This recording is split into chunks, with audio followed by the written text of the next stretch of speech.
Ayan ang aming focaccia na naka-half cook. Si sir ko ang naglalagay ng cheese. Ay! Nangyari. Umagsak. So yeah, siya ay lactose intolerant pero kaya rebel sa cheese. Yes.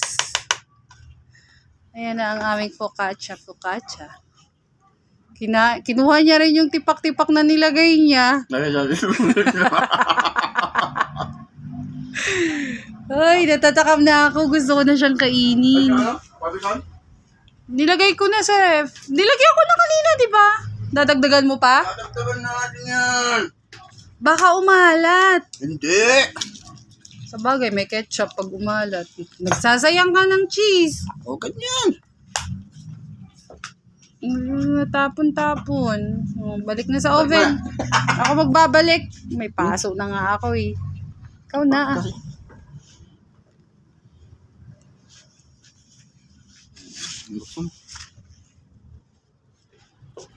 Okay.